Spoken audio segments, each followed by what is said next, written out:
Doctor Tuteja talk show में आप सभी का स्वागत है। उम्मीद है कि हमारा प्रयास आप सभी दर्शकों को पसंद आ रहा होगा, ऐसी हम आशा करते हैं। मानव जीवन का अहम पहलू है कम्युनिकेशन।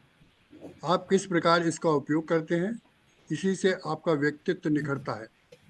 आज के युग में कम्युनिकेशन के साधन बहुत उपलब्ध हैं, परंतु ईश्वर प्रदत्त कम्युनिकेशन इन साधनों में उपयोग होता है। वह है आपकी जुबान। आप उसका कैसे उपयोग करते हैं। कमी पेशी के लिए आज की युग में बहुत सारे विशेषज्ञ उपलब्ध हैं कि जो आपके कम्युनिकेशन में कुछ प्रॉब्लम हो तो वो आपकी मदद करने को हमेशा सदैव तैयार रहते हैं। आज आपकी मुलाकात हम डॉक्टर निराली लोहिया जी से करवा रहे हैं, जो कि नागपुर से हैं और बच्चों की डेवलपमेंटल एंड बिहेवियर विशेषज्ञ हैं। डॉक्टर निराली जी, आपका इस शो में स्वागत है। Thank you so much. So, in fact, it's my honor that you have invited me on this talk show, sir. Actually, your dedicated entire life and experience and distinguished expertise of you in adolescent healthcare. It's something like privilege is entirely mine that I am invited to this prestigious talk show. Sincere thank you from my end, sir. 5 तरह की social health होती है, इसमें सबसे important होती है social health. Physical health, social health जो depend कर, अगर आपकी अच्छी है तो डेफिनेटली आपकी इकोनॉमिकल हेल्थ अच्छी होगी, मेंटल हेल्थ अच्छी होगी, इमोशनल हेल्थ अच्छी होगी और फिजिकल हेल्थ होगी। बट सोशल हेल्थ जो है वो इसका जो मेन पार्ट है वो ये है कि communication. Communication is the game changer of the life, and we are going to talk a critical dialogue session with Dr. Nirali ji on communication.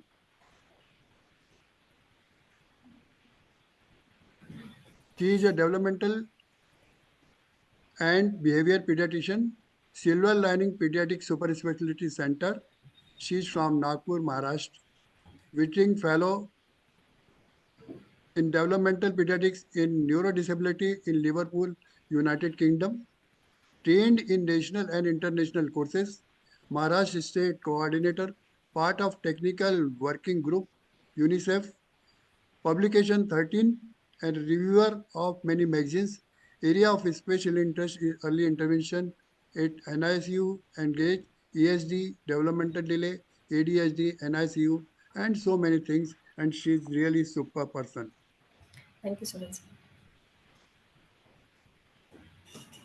हमारा प्रयास है कि सोसाइटी को कितना हम दे सकते हैं vital issue. Our aim of the life is to update society on vital issues. If you like, subscribe our channel so that we can keep some time for another development for you only. Your suggestion and comments are welcome. Now I invite Dr. So your slide is very beautiful, sir. I must comment on that, sir. Social health game changer and communication game, sir. Very nice, sir. हम अब start कर रहे हैं Sure, sir. Question answer session with निराली जी से. मेरा पहला सवाल है, आप स्लाइड शेयर कर सकती हैं. Sure, sir. Please, sir. What Go is ahead, sir. communication in general and most importantly the effective communication? Very apt question you asked, sir. So, what is communication? First, we'll understand communication has main two people or the two. One is sender and one receiver at the another end. For example, I am sending you the message.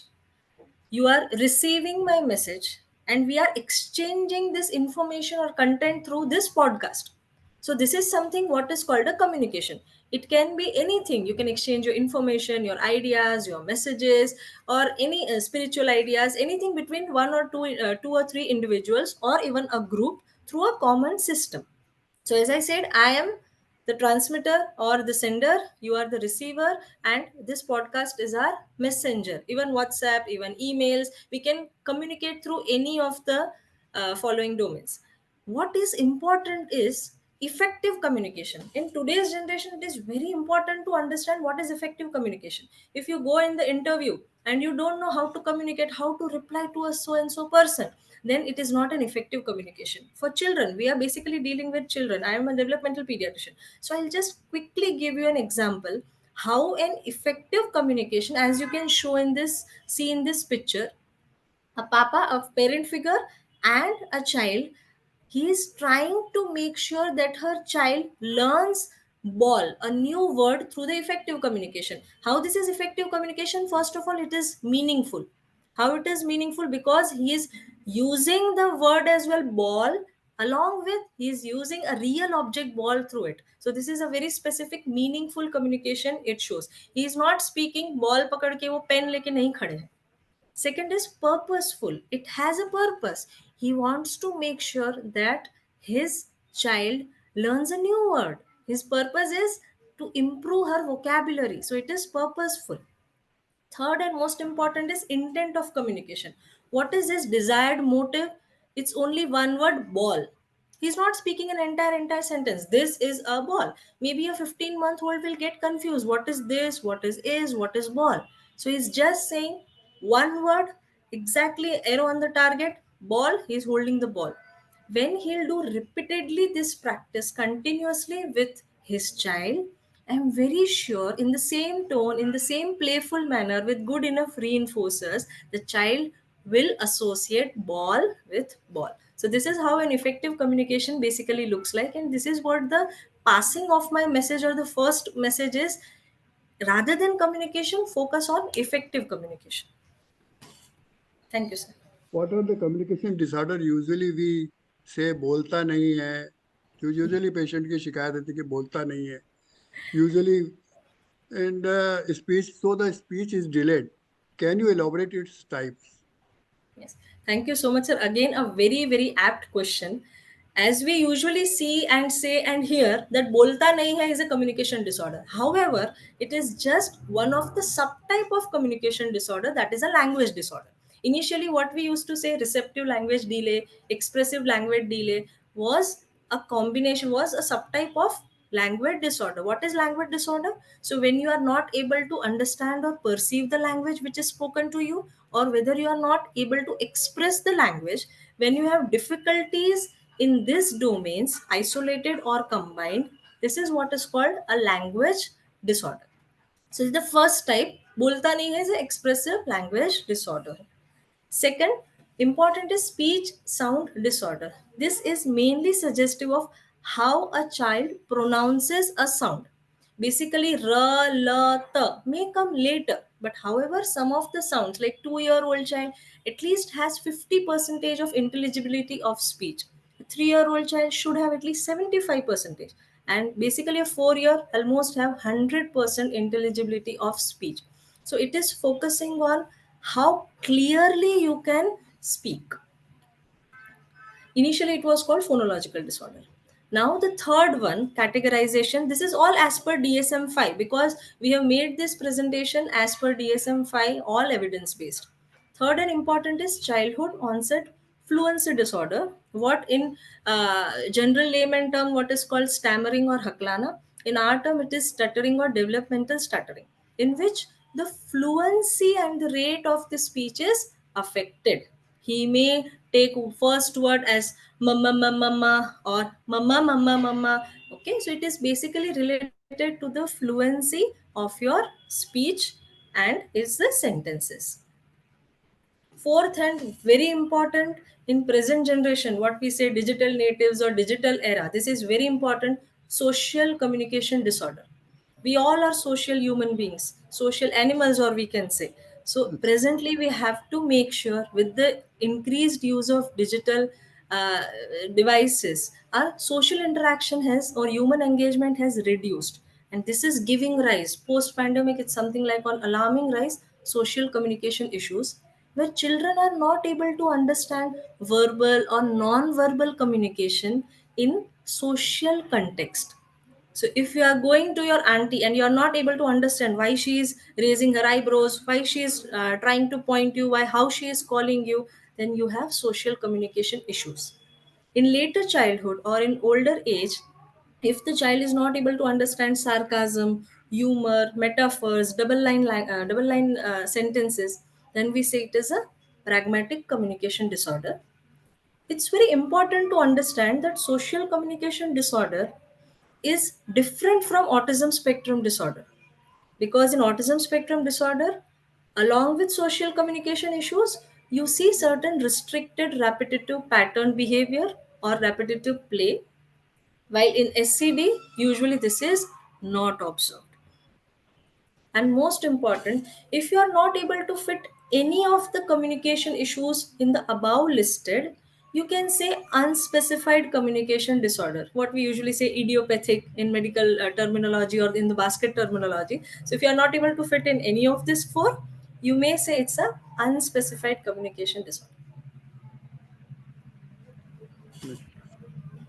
How parents and teachers should be vigilant about their presentation, when to seek help. Very correctly asked, sir. So when we should suspect any communication disorder? Usually a development of child has its own pace. In fact, they all have variations. Sometimes a child can walk as early as 10 months as well. Sometimes a child can walk as late as 14 months as well. So anything between 10 to 14 months is considered a developmental variation and very typical for the age. However, for language or communication, there are certain upper limit of milestones after which, if it is crossed, a pediatrician or a parent should be very vigilant, and it is considered to be a red flag sign of development, and we should monitor each and every child. We have to make sure we have to refer it to a multidisciplinary approach if we are finding any warning sign or red flag sign in child's development. For example, a 6-month child should at least who are responsive to be responsive to you. So if father is coming and he is not showing that emotional reciprocity and warmth with any of the caregiver, you are seeing it as a red flag. By 10 months, at least babbling should be there. Mama, that it has to be there. By 12 months, at least basic gesturing like bye bye, yeah, come should be there. By 18 months, very, very important. Usually it's a vaccination visit as well. A Mhm. meaningful word apart from random mama and dada should be there. A meaningful word. So a child has to look at mama and say mama. Understanding of simple commands like come, go without gesture. What usually parents do in our OPD, when I say call your bacha or ask him to open the door, they'll say open the door, open the door. They are literally pointing to the door. So I say don't use any gesture. Give a simple command, open the door. Your child should understand that. And most importantly, he has to point to whatever he is being asked.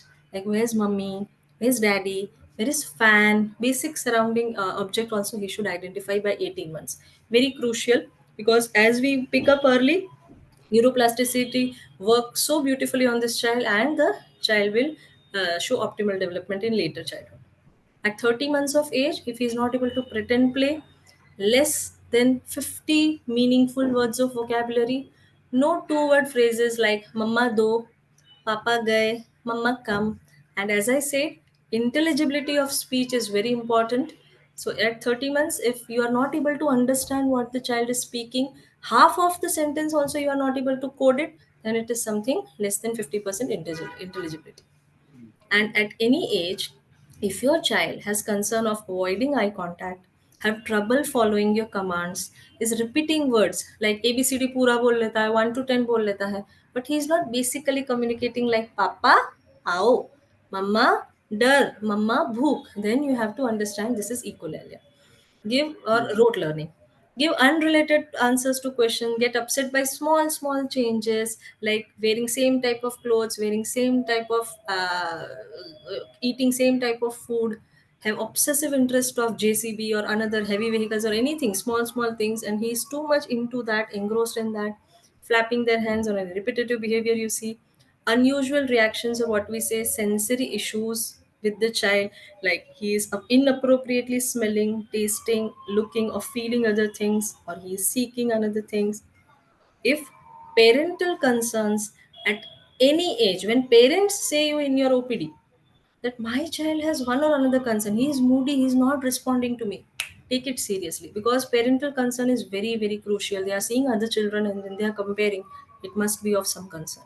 And most importantly, if your child is going back, he was doing fairly well at 12 to 18 months, 24 months, and if he is going back in any of the developmental milestone, immediately seek the help of your pediatrician. Next question. Causes and risk factor behind it. Correct, sir. So see, now with the evolutionary changes in developmental pediatric field, it's something like a developmental neurology or developmental medicine, what we say.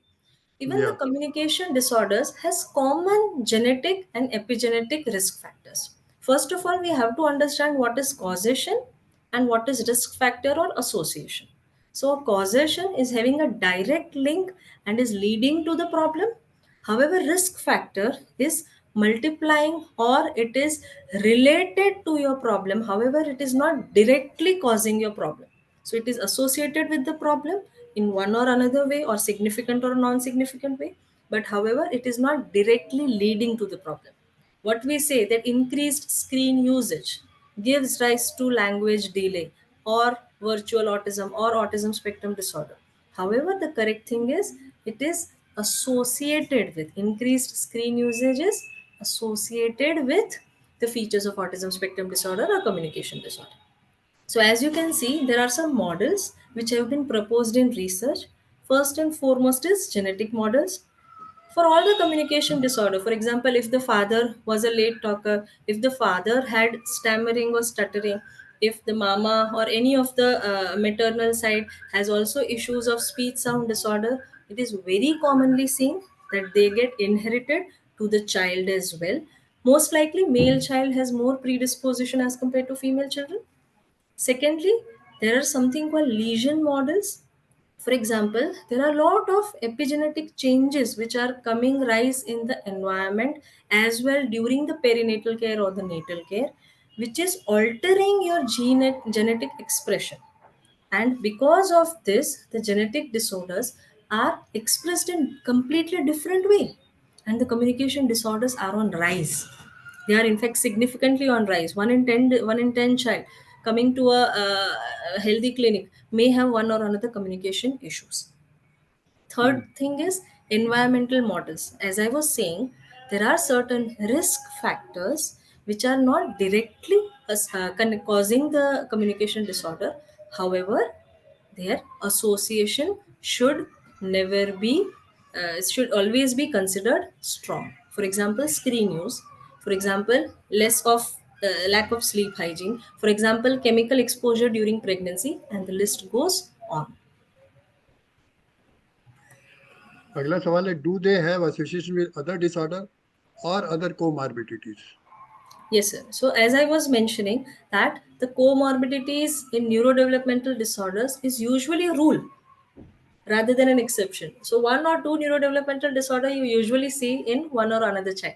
For example, in Yeah. preterm babies, for example, in NICU graduates, you also see speech sound disorder and also you see learning disability in the future. So as I have mentioned, this some or another neurodevelopmental disorder which are comorbid to one or another primary communication disorder. First and foremost is autism spectrum disorder. Second, ADHD or other defiant or disruptive behavior disorder. Third, specific learning disabilities, receptive language delay, expressive language delay, speech sound disorder, and stuttering. They all are very much significantly associated with the learning in future. So SPLD should always be, we have to see this on a very keen eyes whenever we are seeing any patient. Developmental delay or intellectual disability, because they may catch on motor milestones. However, language is usually more affected when we see a child with low cognition or low IQ. So developmental delay and intellectual disability initially may present with language delay rather than any other thing. Hearing impairment, because as we know, hearing is very crucial for communication. However, they can be a causative factor as well, they can be comorbid factor as well. And lastly, syndromic disorder. As we already know, the genetic model has been a causal factor for learning disorder, language disorder. So syndromic disorder is also one of the comorbidity. Next is, usually parents say that बोलता नहीं है, कुछ speech therapy करा दो, दे without understanding कि मतलब there can be another comorbidity और is a concern of the parents, you know. Correct, sir. We see it very routinely in our OPD, sir. That बोलता नहीं है speech therapy करा दो. They don't want to understand the basic problem inside. So as I was saying, we all are digital natives. We are lacking of communication or social interaction basically. So how the foundation of communication will go ahead? As I said, there are two people. So one is sender, one is receiver. In digital era, in mobile and screen use, who is receiver? Who is responding back to you? No one. No toy, no of your mobile or screen use is ever going to give you a proper effective communication. You may, the child may learn A to Z, but he'll never understand mama and daddy.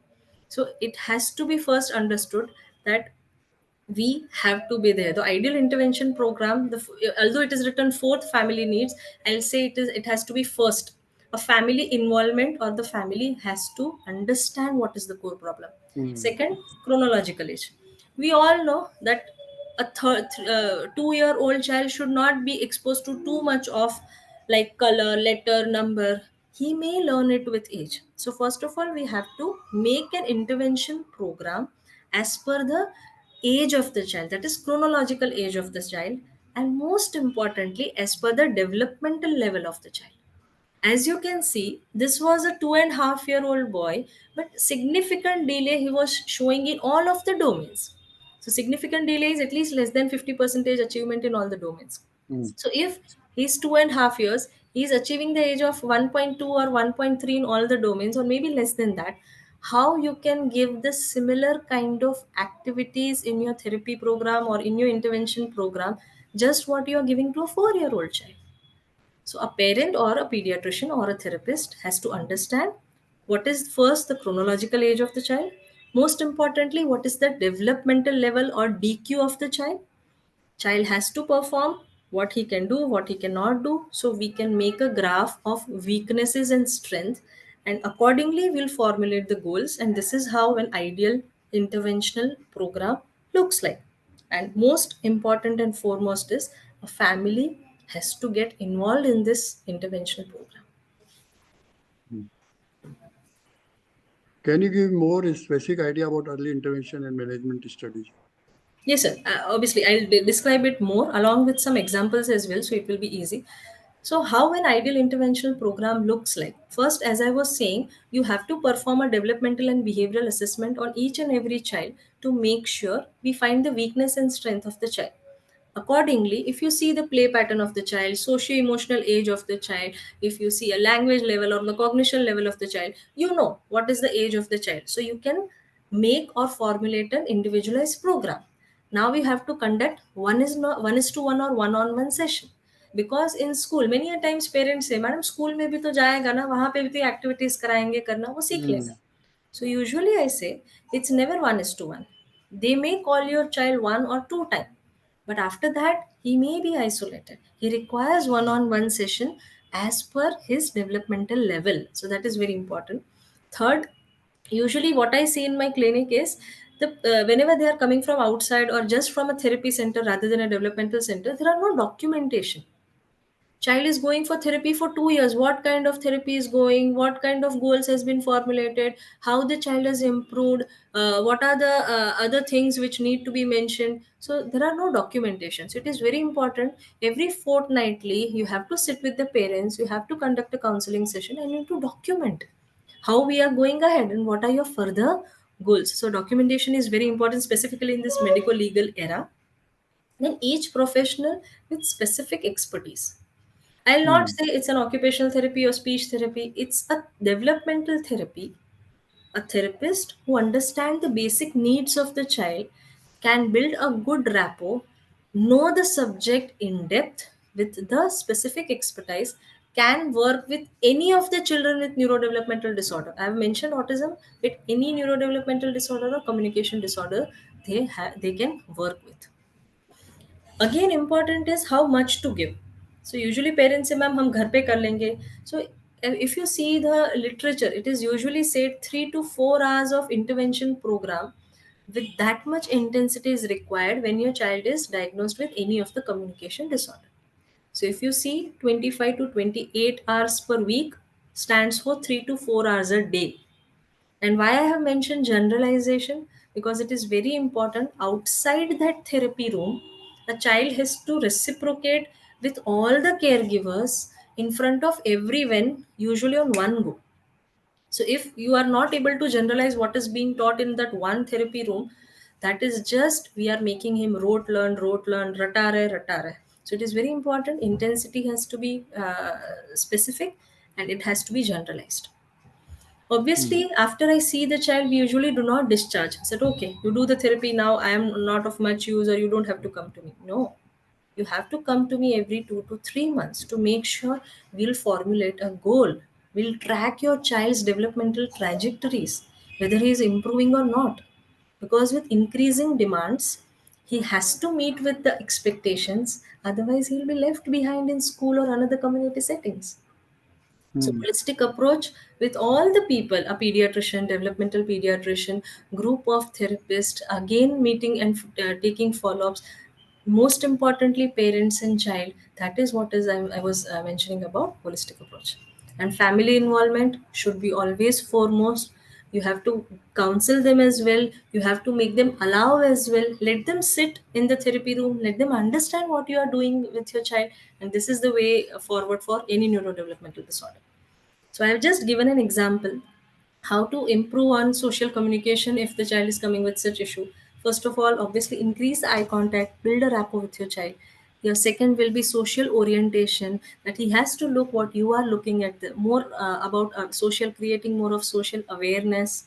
Third and foremost important, before verbal communication, your non-verbal communication starts, like pointing, using gestures, like this, and then your verbal communication starts. Fourth and most important is if you have any core comorbidity along with that. For example, a child with autism spectrum disorder has to, we have to work on his repetitive behavior to make his behavior more societally appropriate. He has to sit, he has to learn from us, he has to jointly attend whatever we are saying, and then whatever the other weaknesses, social, motor, and behavioral intervention, we have to continue. What parents can do at home? Still, they will ask for listening to you for hours together. They will still ask you that what we can do, doctor, in the house. So, Yes. what intervention they can do at home? Perfect question, sir. Because as I was mentioning, family involvement. So a parental or a caregiver, I'm saying parental, I'm not using maternal. Because in India or maybe even outside India, every parent has to take one or another responsibility to make sure child develops optimally. It's not only mother के साथ करेगा तो कई बार mother के ऊपर ही dependent हो जाता है. So I'm saying Hmm. parental or caregiver involvement should be there. So first of all, we have to educate them what is the problem. We have to make them understand we are not giving your child any diagnostic label. We are just telling you these are her weaknesses, these are her strengths, and most importantly, this is the core problem. जो आप बोल रहे थे बोलता नहीं speech therapy करा दो, you have to make them understand as your child is not communicating, interacting with you, how he is going to learn a language. If he is saying random हवा में मम्मा दादा, that doesn't make any sense. He has to listen to you, he has to understand what is being spoken, and then he'll express. So first and foremost important is parent education and counseling. It is very important, but obviously individualized intervention by a professional for one is to one session is also required. Second, we have to make sure they are part of intervention program, so they are allowed inside and they learn, rather than बच्चे mummy बच्चा अंदर है therapy room में, mummy papa बाहर है, they are inside their mobile, and again it doesn't help much. Third and most important, you have to call them inside. Many a time they say हमारे साथ नहीं करता है. You see, I am your co-therapist today, and primary therapist is a parent. So at that time, their confidence is built up. No, even I can do therapy, because ultimately, rather than therapy, it's more of a training. They have to be felt empowered that I can do the similar things on my child as well. Obviously, under supervision, under training, and monitoring of the professional. Parents are also should set goals. I usually say in my OPD, a book के साथ आया करो. Come with a book, write down your priorities, at least 5 to 6 priorities we are going to discuss in your follow-up. So they should also set goals, and we have to make sure we try to achieve the realistic goals. Whenever they are doing good job, parents, we have to reinforce them. Whenever they are falling somewhere apart, we have to correct them. It is very cost effective because, as I was saying, 4 hours of intensive intervention in a day is not possible. It's very financially draining. So you empower them, they'll do also at home, and that will give you the best results. Even knowing about certain schemes and benefits run by the government, there are a lot of benefits even run by the government for the children with special healthcare needs.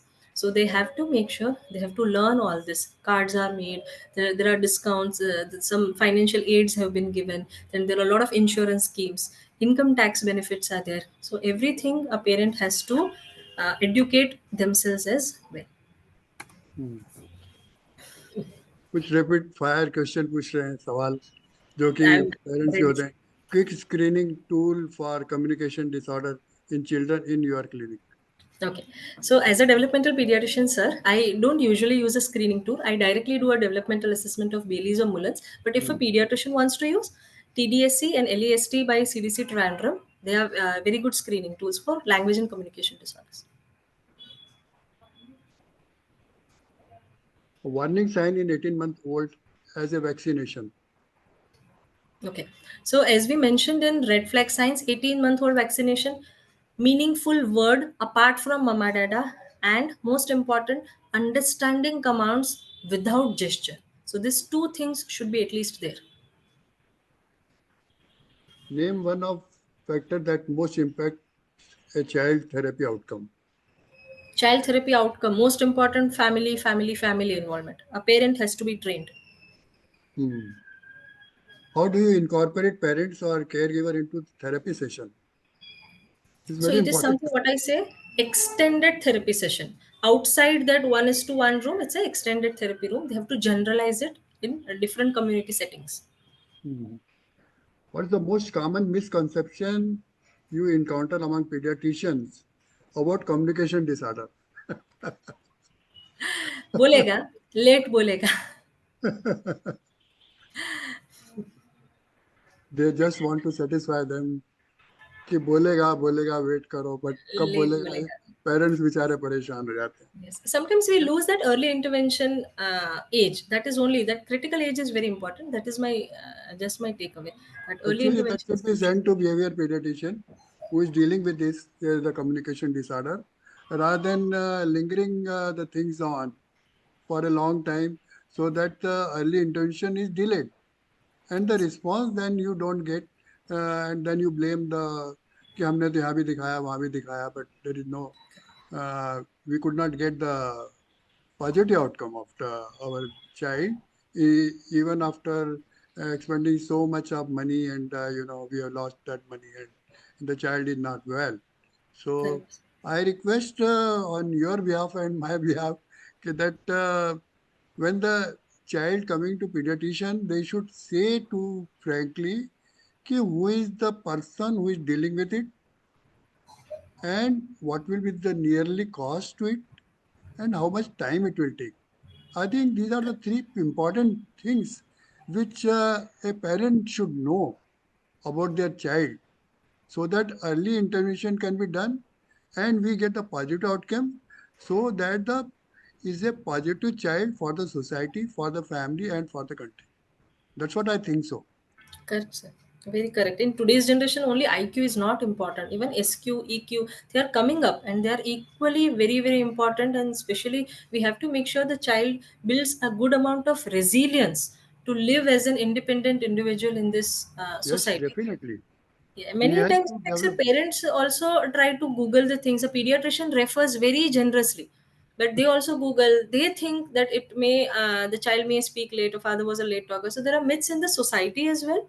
There are myths at the professional level as well. But because of this podcast, CMEs, and many different things, at least we are gradually building up, and we have to make sure our parents also trust us well, so Hmm. that they can take the timely help.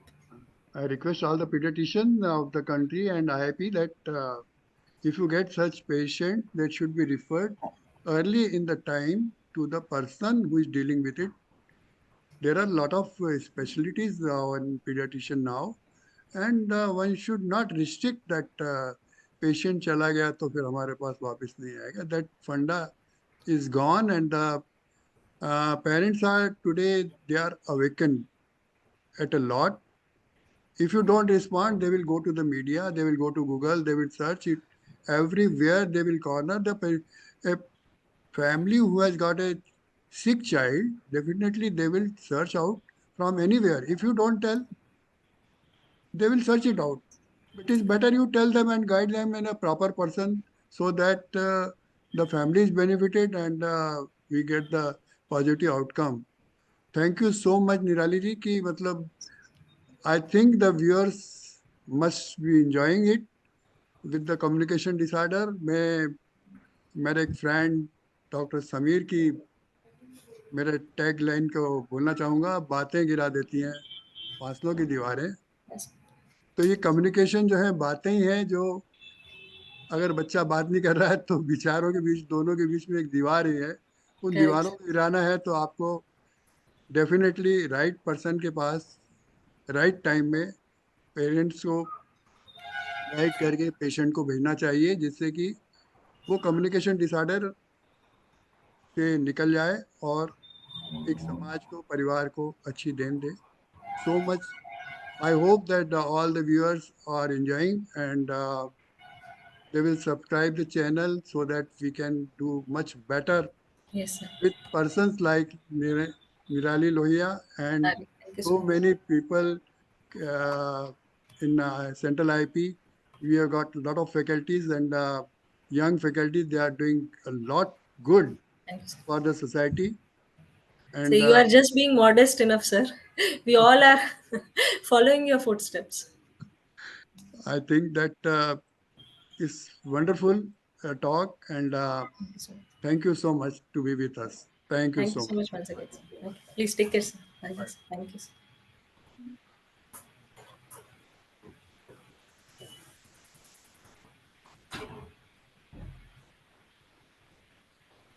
Thank you, Nirali.